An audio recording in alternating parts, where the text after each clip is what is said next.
రోజు వెళ్తున్నారు క్యాంపెయినింగ్‌కి. చూస్తా ఉన్నారు నియోజకవర్గంలో సమస్యలన్నీ కూడా. ప్రతి ఇంటికి వెళ్ళినప్పుడు మేము వాళ్ళని అడగకముందు వాళ్ళు నాకే చూపిస్తున్నారు తీసుకెళ్ళి. అన్న ఈ రోడ్డు వేశారు, ఈ వాటరు, ఈ కరెంటు ఇవన్నీ అన్నే చేయించారు. ఎన్నో 30 సంవత్సరాల క్రితం ఉన్నాయి కూడా ఎవ్వరూ చేయలేనిది అన్న చేసి పెట్టారు మాకు.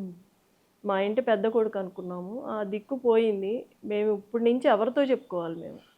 ఎవరు చేస్తారు మాకు ఇంత ప్రాణం పెట్టి? అర్ధరేత్రి అపరేత్రి అన్న అంటే ఫోన్ తీసి మాట్లాడేవాళ్ళు. ఏ పనైనా చేసి పెట్టేవాళ్ళు.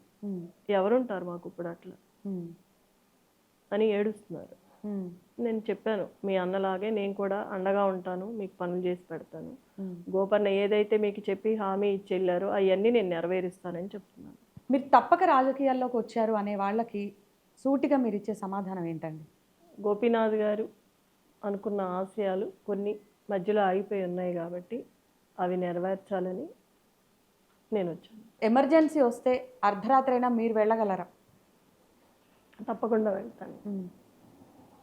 భయం అనేదే నాకు ఎప్పుడు మొదటి నుంచి లేదు. నేను నేర్చుకున్నదే అది, భయపడకూడదు ఎప్పుడు ఎవరికి అని.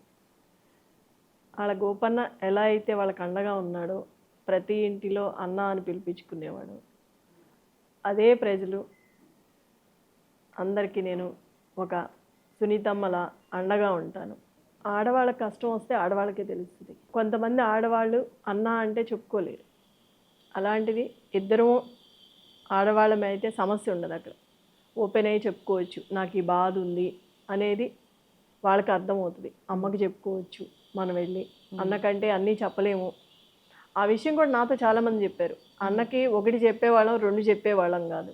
ఇప్పుడు మీరు ఉన్నారు కాబట్టి, మీరు ఫ్రీగా మాట్లాడుతున్నారు కాబట్టి మేము చెప్పుకోగలుగుతున్నాము అని చాలామంది చెప్పారు నాకు ఆ మాట. నేను కూడా భరోసా ఇచ్చా. అంత ధైర్యం మీకు వచ్చింది నా మీద అనుకున్నప్పుడు, నమ్మకం వచ్చింది కాబట్టి మీరు ఏ చిన్నదైనా నాతో చెప్పుకోవచ్చు, నేను ఆ సమస్య తీరుస్తాను, మొహమాట పడొద్దని చెప్పాను.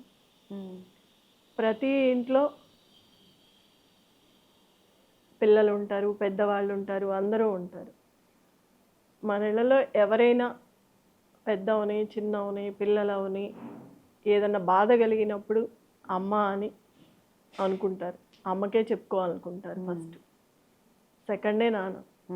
అట్లాంటిది ఒక ఆడదానిగా నేను వాళ్ళందరికీ ఒక అమ్మలా ఉండాలని అనుకుంటున్నాను, అవుతాను. ధైర్యాన్ని నేను వాళ్ళకి ఇవ్వగలుగుతాను.